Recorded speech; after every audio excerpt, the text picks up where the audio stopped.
بسم اللہ الرحمن الرحیم۔ السلام علیکم ورحمۃ اللہ وبرکاتہ۔ ناظرین، آج تک آپ نے کتنے غیر مسلموں کو مسلمان بنایا ہے؟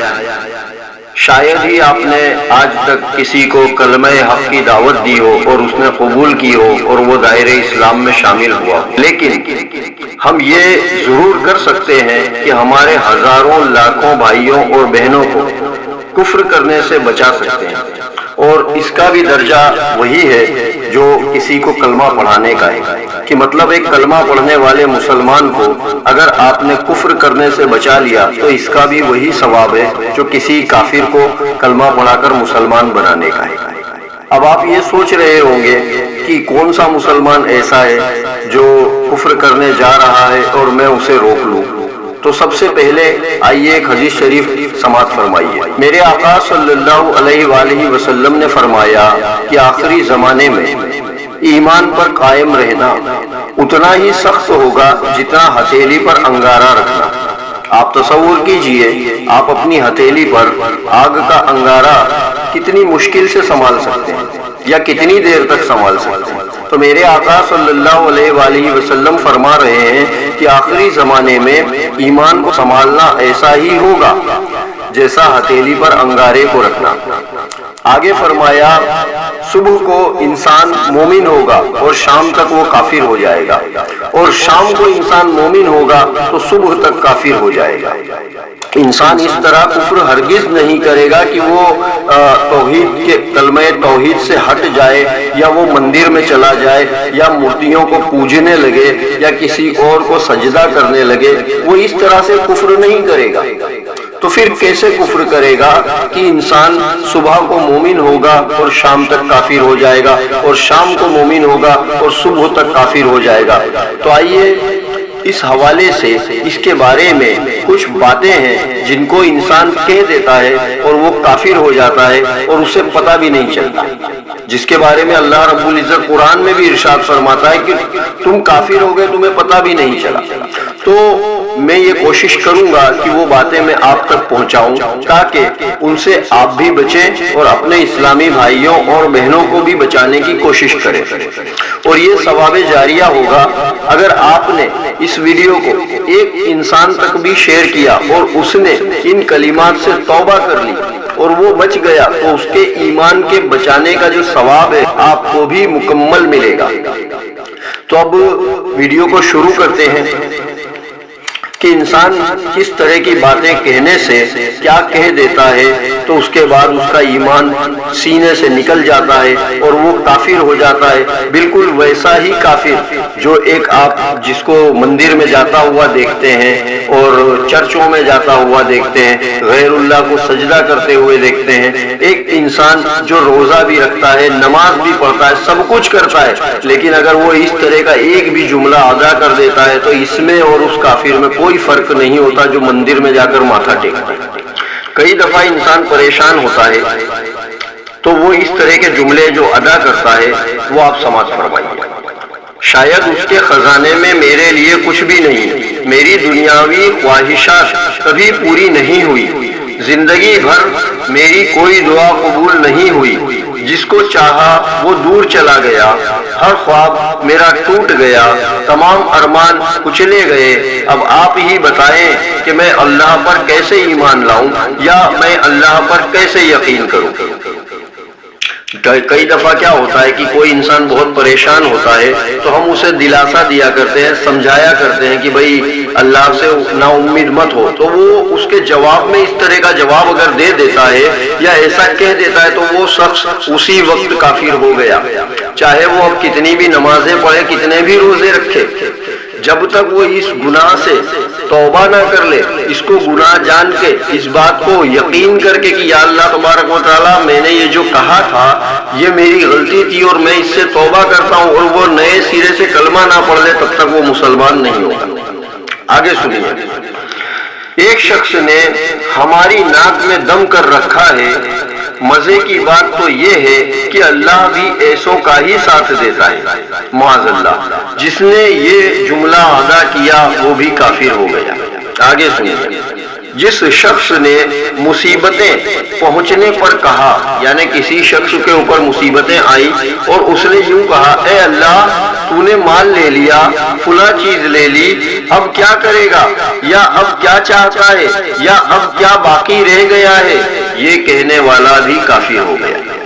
آگے سنیے، جو یوں کہے اللہ نے میری بیماری اور میرے بیٹے کی مشقت کے باوجود اگر مجھے عذاب دیا تو اس نے مجھ پر ظلم کیا، یہ کہنے والا بھی کافر ہے، معاذ اللہ۔ آگے سنیے، اللہ نے ہمیشہ برے لوگوں کا ساتھ دیا ہے۔ کچھ لوگ کہے جاتے ہیں نا اس طرح سے، جس نے ایسا کہا وہ بھی کافر ہو گیا۔ آگے سنیے، اللہ نے مجبوروں کو اور پریشان کیا ہے، مطلب جو انسان پہلے سے پریشان ہے اللہ اسے اور پریشان کر رہا ہے، ایسا کہنے والا بھی کافر ہو گیا۔ آگے سنیے، جو یوں کہے اے اللہ مجھے رزق دے اور مجھ پر تنگ دستی ڈال کر ظلم نہ کر، ایسا کہنے والا کافر، معاذ اللہ۔ آگے سنیے، بعض لوگ جو ازالہ قرض و تنگ دستی یا دولت کی زیادتی کے لیے کفار کے یہاں نوکری کی خاطر یا ویزا فارم پر یا کسی طرح کی رقم وغیرہ کی بچت کے لیے درخواست پر خود کو عیسائی، کرسچن، یہودی یا ہندو یا کسی بھی کافر و مرتد گروہ کا فرد لکھتے یا لکھواتے ہیں، ان پر حکم کفر ہے۔ مطلب کوئی فارم بھرنے کے لیے اگر کہیں پر ایسا ہے کہ بھئی یہاں پر اگر آپ نے یہودی یا کرسچن یا ہندو لکھ دیا تو آپ کو یہ سبسڈی مل جائے گی، اور اس سبسڈی کو پانے کے لیے اگر آپ نے غیر مسلم لکھا اس پر تو ہو گیا، آپ کافر ہو گئے۔ آگے سنیے، کسی سے مالی مدد کی درخواست کرتے ہوئے یہ کہنا یا لکھنا کہ اگر آپ نے کام نہ کر دیا تو میں قادیانی یا عیسائی بن جاؤں گا، ایسا کہنے والا فوراً کافر بن گیا، اب وہ مدد کرے یا نہ کرے۔ یہاں تک کہ اگر کوئی کہے کہ میں 100 سال کے بعد کافر ہو جاؤں گا، وہ ابھی سے کافر ہو گیا، معاذ اللہ۔ کسی نے مشورہ دیا کہ کافر ہو جاؤ تو وہ کافر بنے یا نہ بنے، مشورہ دینے والے پر حکم کفر صادر ہو گیا۔ نیز کسی نے کفر بکا، اس پر راضی ہونے والے پر بھی حکم کفر ہے، کیونکہ کفر کو پسند کرنا بھی کفر ہے۔ اگر واقعی اللہ ہوتا تو غریبوں کا ساتھ دیتا، مقروضوں کا سہارا ہوتا، ایسا کہنے والا بھی کافر ہے۔ آگے سنیے، مجھے نہیں معلوم اللہ نے جب مجھے دنیا میں کچھ نہ دیا تو مجھے پیدا ہی کیوں کیا، یہ قول کفر ہے۔ کسی مسکین نے اپنی محتاجی کو دیکھ کر یہ کہا، یا اللہ فلاں بھی تیرا بندہ ہے، اسے تو نے کتنی نعمتیں دے رکھی ہیں اور ایک میں بھی تیرا بندہ ہوں، مجھے کس قدر رنج و تکلیف دیتا ہے، آخر یہ کیا انصاف ہے، ایسا کہنے والا بھی کافر ہے۔ کہتے ہیں اللہ صبر کرنے والوں کے ساتھ ہے، میں کہتا ہوں یہ سب بکواس ہے، ایسا کہنے والا بھی کافر ہے۔ جن لوگوں کو میں پیار کرتا ہوں وہ پریشانی میں رہتے ہیں، اور جو میرے دشمن ہوتے ہیں اللہ ان کو بہت خوشحال رکھتا ہے، ایسا کہنے والا بھی کافر ہے۔ کافروں اور مالداروں کو راحتیں اور غریبوں اور ناداروں پر آفتیں، بس جی اللہ کے گھر کا تو سارا نظام ہی الٹا ہے، ایسا کہنے والا بھی کافر ہے۔ اگر کسی نے بیماری، بے روزگاری، غربت یا کسی مصیبت کی وجہ سے اللہ پر اعتراض کرتے ہوئے یہ کہا، اے میرے رب تو مجھ پر کیوں ظلم کرتا ہے، حالانکہ میں نے تو کوئی گناہ کیا ہی نہیں، تو وہ کہنے والا کافر ہے۔ اور کئی مرتبہ کیا ہوتا ہے کہ کوئی کہیں موت میت ہو جاتی ہے، کہیں انتقال ہو جاتا ہے، تو اکثر تر جو ہمارے گھروں کی مائیں بہنیں ہیں اور جو عمر دراز عورتیں ہیں، ضعیف عورتیں ہیں، وہ اس طرح کے جملے کہتی ہیں، سماعت فرمائیے۔ کسی کی موت ہو گئی، اس پر دوسرے شخص نے کہا، اللہ کو ایسا نہیں کرنا چاہیے تھا، ایسا کہنے والا کافر ہو گیا۔ وجہ یہ ہے کہ آپ اللہ پر اعتراض کر رہے ہیں اور آپ یہ بتا رہے ہیں کہ اللہ کو کیا کرنا چاہیے اور کیا نہیں کرنا چاہیے، یہ آپ اللہ تبارک و تعالیٰ سے زیادہ جانتے ہیں۔ مطلب اللہ تبارک و تعالیٰ آپ سے کم جانتا ہے، تبھی تو آپ یوں کہہ رہے ہیں نا کہ اللہ کو ایسا کرنا چاہیے تھا یا نہیں کرنا چاہیے تھا۔ تو ایسا کہنے والا اللہ رب العزت کو عاجز بتا رہا ہے، کمزور بتا رہا ہے، عقل کے معاملے میں کم بتا رہا ہے معاذ اللہ۔ تو ایسا کہنے والا فوراً کافر ہو جائے گا۔ جس نے ایسا کہا کہ اللہ کو ایسا نہیں کرنا چاہیے وہ فوراً کافر ہو جائے گا۔ آگے سماعت فرمائیے۔ کسی کا بیٹا فوت ہو گیا، اس نے کہا اللہ کو اس کی حاجت ہوگی، یہ قول کفر ہے، کیونکہ کہنے والے نے اللہ عز و جل کو محتاج قرار دیا۔ مطلب کئی دفعہ کیسا ہوتا ہے کہ کوئی مر جاتا ہے تو انسان وہاں جا کر کہتا ہے کہ اللہ رب العزت کو بھی اس کی ضرورت رہی ہوگی اس لیے اٹھا لیا۔ تو ایسا کہنے والا اللہ رب العزت کو محتاج بتا رہا ہے، جو کہ اللہ رب العزت بے نیاز ہے، اسے کسی کی بھی ضرورت نہیں ہے، اور موت اور زندگی ایک مقرر وقت پر طے ہے، جس کا وقت آ گیا اسے جانا ہے۔ اس کا یہ مطلب نہیں کہ اللہ تبارک و تعالیٰ کو اس کی ضرورت تھی یا اللہ رب العزت اس کا محتاج ہے معاذ اللہ۔ تو ایسا کہنے والا فوراً کافر ہو جائے گا۔ کسی کی موت پر عام طور پر بک دیتے ہیں، اللہ کو نہ جانے اس کی کیا ضرورت پڑ گئی جو جلدی بلا لیا۔ اللہ کو بھی نیک لوگوں کی ضرورت پڑتی ہے، اس لیے جلد اٹھا لیتا ہے۔ یہ سن کر معنی سمجھنے کے باوجود عموماً لوگ ہاں میں ہاں ملاتے یا تائید میں سر ہلاتے ہیں، ان سب پر بھی حکم کفر ہے۔ یعنی اگر کسی نے یہ کہا کہ اللہ رب العزت کو بھی نیک لوگوں کی ضرورت ہے اور اس لیے اس نے اسے اٹھا لیا، تو جو یہ کہہ رہا ہے وہ تو کافر ہو گیا، لیکن اس کی تائید میں اگر کسی نے اس کی ہاں میں ہاں ملائی تو وہ بھی کافر ہو جائے گا۔ دوستو یہ جو میں باتیں آپ لوگوں کے سامنے رکھ رہا ہوں، یہ تمام باتیں میرے پاس حوالوں کے ساتھ ہیں، یہ میں کتاب سے دیکھ کر بتا رہا ہوں آپ کو۔ اس میں شک میں الجھنے سے، حجت کرنے سے کئی گنا زیادہ بہتر ہے کہ آپ توبہ کریں اور پھر سے کلمہ پڑھ لیں، کیونکہ اللہ رب العزت کے سامنے توبہ کرنے میں کیسی بے عزتی۔ کئی لوگ شک میں پڑ جاتے ہیں، الٹا حجتیں کرنے لگتے ہیں، بحث کرنے لگتے ہیں کہ اتنا سا کہہ دینے سے کون کافر ہو جاتا ہے، لیکن آپ جب اس کی تفصیلات میں جائیں گے آپ خود کہیں گے کہ بے شک یہ انسان کافر ہے۔ آگے سماعت فرمائیے۔ کسی کی موت پر کہا یا اللہ اس کے چھوٹے چھوٹے بچوں پر بھی تجھے ترس نہ آیا، ایسا کہنے والا کافر۔ جوان موت پر یہ کہا کہ یا اللہ اس کی بڑی جوانی پر ہی رحم کیا ہوتا، اگر لینا ہی تھا تو فلاں بڈھے یا بڑھیا کو لے لیتا۔ کئی دفعہ ایسا ہوتا ہے کہ جوان لڑکا مر جاتا ہے تو کچھ عورتیں وہاں جا کر کہتی ہیں کہ ارے اس سے اچھا ہوتا کہ اللہ تعالیٰ اس کی ماں کو اٹھا لیتا یا اس کے باپ کو اٹھا لیتا جو کئی دنوں سے بیمار ہے، لیکن اللہ تعالیٰ نے اس کو نہیں اٹھایا اور اس کو اٹھا لیا۔ تو ایسا کہنے والا جو بھی ہے وہ صاف صاف یہ کہہ رہا ہے کہ اسے اللہ رب العزت سے زیادہ سمجھ پڑ رہی ہے۔ مطلب تو یہی آیا نا کہ اب اللہ رب العزت کو کیا کرنا چاہیے اور کیا نہیں کرنا چاہیے، یہ اللہ رب العزت سے زیادہ یہ کہنے والے کو سمجھ میں آ رہا ہے۔ تو ایسا کہنے والا فوراً کافر ہو گیا معاذ اللہ۔ آگے سماعت فرمائیے۔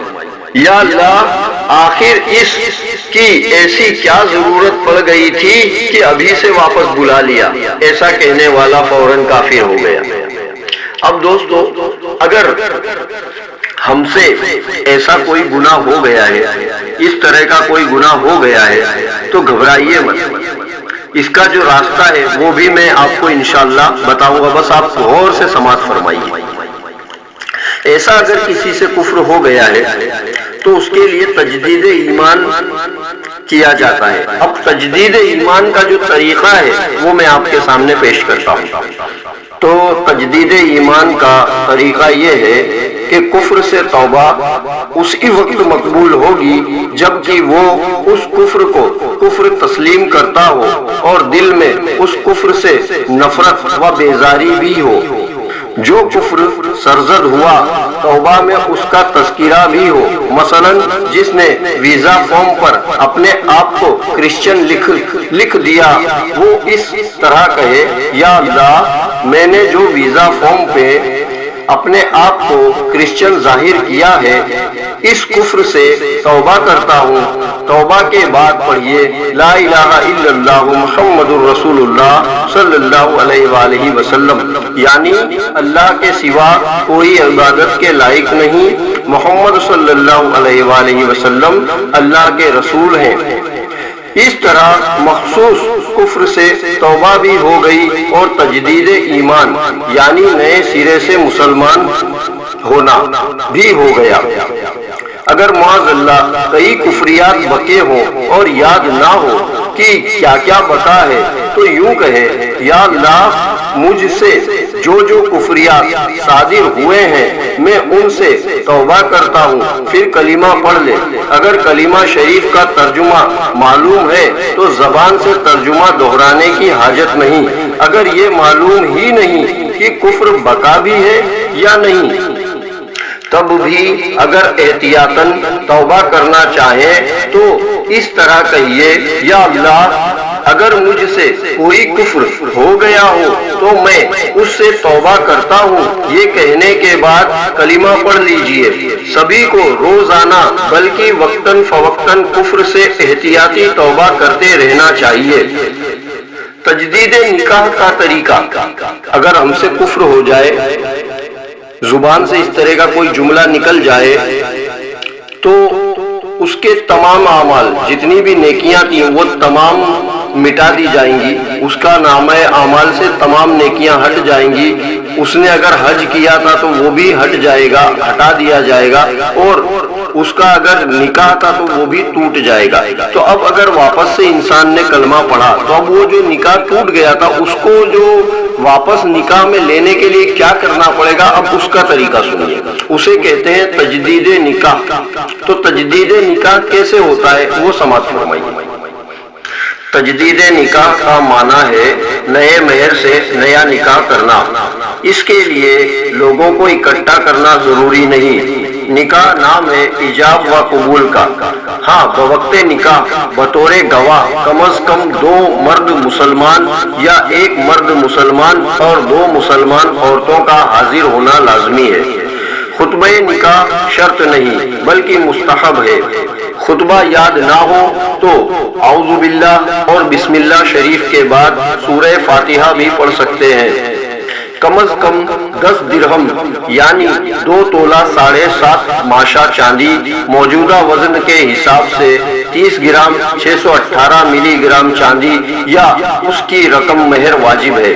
مثلا آپ نے پاکستانی 786 روپے ادھار مہر کی نیت کر لی ہے، مگر یہ دیکھ لیجئے کہ مہر مقرر کرتے وقت مذکورہ چاندی کی قیمت 786 پاکستانی روپے سے زیادہ تو نہیں، تو اب مذکورہ گواہوں کی موجودگی میں آپ ایجاب کیجئے، یعنی عورت سے کہیے میں نے 786 روپے مہر کے بدلے آپ سے نکاح کیا۔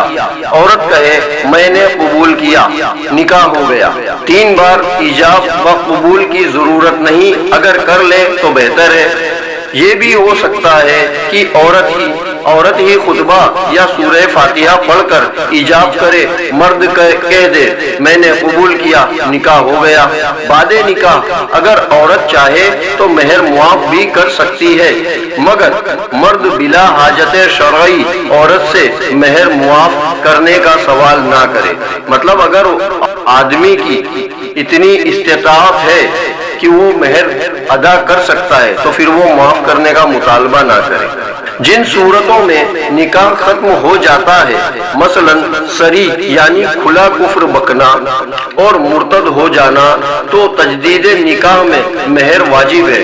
البتہ احتیاطی تجدید نکاح میں مہر کی حاجت نہیں۔ مطلب اگر ہم کو یہ پتا ہے کہ ہم نے کفر کیا تھا یا کسی سے کفر ہوا تھا تو اس کے اندر اس کو مہر طے کرنا واجب ہے، لیکن اگر کوئی احتیاطاً کرے کہ پتہ نہیں مجھ سے کفر ہوا ہے یا نہیں ہوا ہے، لاؤ پھر بھی میں تجدید نکاح کر لوں، تو اب اس کے اندر مہر واجب نہیں ہے۔ مرتد ہو جانے کے بعد توبہ و تجدید ایمان سے قبل جس نے نکاح کیا اس کا نکاح نہیں ہوگا۔ مطلب اگر ہم سے کفر ہو گیا ہے تو سب سے پہلے ہم کو توبہ کرنی پڑے گی، اس کے بعد تجدید ایمان کرنا پڑے گا، مطلب توبہ کرنے کے بعد کلمہ شہادت پڑھنا ہوگا اور اس کے بعد نکاح کرنا ہوگا۔ اب یہ نہ ہو کہ ہمیں پتا چلا کہ ہم سے کفر ہو گیا اور ہم نے ڈائریکٹ تجدید نکاح کر لیا، تو بھیا اگر ہم مسلمان ہی نہیں بنے تو پھر ہمارا نکاح کیسے ہوگا؟ تو سب سے پہلے کیا ہوگا کہ سب سے پہلے ہمیں توبہ کرنی ہوگی، اور جو گناہ جو کفر ہم نے بکا ہے ہمیں اس بات کو کہنا ہوگا کہ یا اللہ رب العزت وہ بات مجھ سے غلطی سے ہو گئی تھی، یا جانے میں یا جان بوجھ کر، لیکن یا اللہ رب العزت اب میں توبہ کرتا ہوں کہ آئندہ میں ایسا ہرگز نہیں کہوں گا۔ اس طرح سے کہہ کر وہ توبہ کرے، اس کے بعد پھر کلمہ پڑھے کہ لا الہ الا اللہ محمد الرسول اللہ صلی اللہ علیہ وآلہ وسلم، اور اس کے بعد پھر وہ تجدید نکاح کرے۔ تو یہ طریقہ ہے۔ اب آپ یہ سماعت فرما لیجئے کہ اگر کوئی ایسا کرے بغیر دنیا سے رخصت ہو گیا تو اس کا کیا ہوگا؟ میں آپ کے سامنے کچھ عذاب جہنم کی جھلکیاں پیش کرتا ہوں، تو آپ سماعت فرمائیے بڑے غور سے۔ جس سے کفر صادر ہو گیا اسے چاہیے کہ دلائل میں الجھنے کے بجائے فوراً توبہ کرے۔ کئی دفعہ کیا ہوتا ہے کہ آپ کسی کو یہ مسئلہ بتائیں گے نا کہ بھائی آپ نے ایسا کہا اور آپ کافر ہو گئے، تو وہ آپ سے بحث میں کرنے لگے گا، وہ اپنی غلطی نہیں مانے گا اور وہ بحث میں الجھنے لگے گا کہ ارے اتنا کہہ دینے سے کون کافر ہو جاتا ہے، کہاں سے لے کر آئے ہو، نوی بات لائے ہو۔ تو اس طرح کہ آپ حجت بالکل بھی نہ کریں۔ اگر آپ کو کوئی سمجھا رہا ہے کہ بھائی یہ کہنے سے انسان کو کافر ہو جاتا ہے تو توبہ کرنے میں کیا حرج ہے، آپ فوراً توبہ کیجئے اور کلمہ پڑھ لیجئے اور اسے بھی گواہ بنا لیجئے کہ بھائی دیکھ میں نے تیرے آگے کفر کیا تھا، میں تیرے آگے کلمہ پڑھ رہا ہوں۔ وہ بھی خوش ہو جائے گا اور اس سے زیادہ اللہ رب العزت خوش ہو جائے گا۔ تو اسی بات کو یہ میں نے کہا ہے، آگے سماعت فرمائیے۔ جس کا خاتمہ کفر پر ہوگا وہ ہمیشہ ہمیشہ کے لیے جہنم میں رہے گا، چاہے دنیا میں بظاہر وہ نیک نمازی اور تہجد گزار پرہیزگار ہی کیوں نہ رہا ہو۔ مطلب اگر کسی نے کفر بکا اور وہ توبہ کرے بغیر مر گیا، چاہے پھر وہ دنیا میں نیک رہا ہو، نمازی رہا ہو، تہجد گزار ہی کیوں نہ رہا ہو، لیکن اگر وہ کفر بکنے کے بعد توبہ کیے بغیر مر گیا تو وہ ایمان پر نہیں گیا، وہ کفر پر مرا، اور پھر وہ کیا کیا سہے گا، اس کے ساتھ کیا ہوگا وہ سماعت فرمائے۔ خدا کی قسم جہنم کا عذاب کوئی بھی برداشت نہیں کر سکتا۔ کفر کی موت مرنے والوں کو لوہے کے ایسے بھاری گرجوں سے یعنی ہتھوڑوں سے فرشتے ماریں گے کہ اگر کوئی گرج یعنی ہتھوڑا زمین پر رکھ دیا جائے تو تمام جن و انس یعنی جنات اور انسان جمع ہو کر بھی اس کو اٹھا نہیں سکتے۔ بختی اونٹوں کی گردن کے برابر بچھو اور اللہ جانے کس قدر بڑے بڑے سانپ کی اگر ایک مرتبہ کاٹ لے تو اس کی سوزش، درد، بے چینی 40 برس تک رہے۔ سر پر گرم پانی بہایا جائے گا، جہنمیوں کے بدن سے جو پیپ بہے گی وہ پلائی جائے گی، خاردار یعنی کانٹے دار پھوہڑ کھانے کو دیا جائے گا۔ وہ ایسا ہوگا کہ اگر اس کا ایک قطرہ دنیا میں آ جائے تو اس کی سوزش یعنی جلن و بدبو تمام اہل دنیا کی معیشت یعنی زندگانی برباد کر دے، اور وہ گلے میں جا کر پھندا ڈالے گا۔ اس کو اتارنے کے لیے پانی مانگیں گے تو ان کو تیل کی تلچھٹ کی طرح سخت کھولتا ہوا پانی دیا جائے گا کہ منہ کے قریب آتے ہی منہ کی ساری کھال گل کر اس میں گر پڑے گی اور پیٹ میں جاتے ہی ہاتھوں کو ٹکڑے ٹکڑے کر دے گا اور وہ شوربے کی طرح بہہ کر قدموں کی طرف نکلے گی۔ اللہ اکبر۔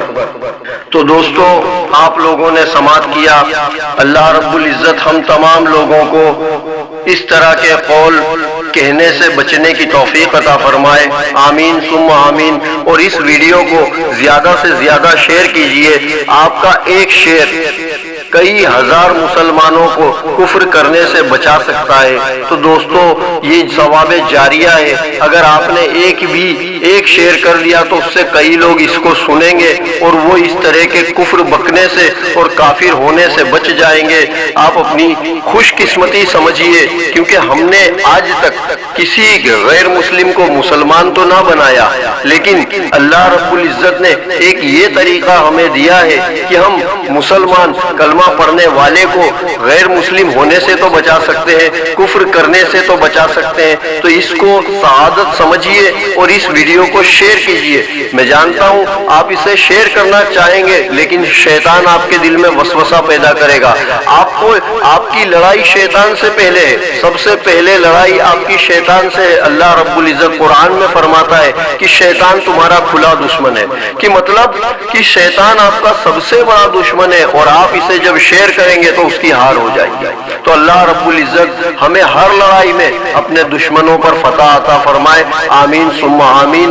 میرے کہنے میں کوئی غلطی ہوئی ہو تو اللہ رب العزت مجھے معاف فرمائے۔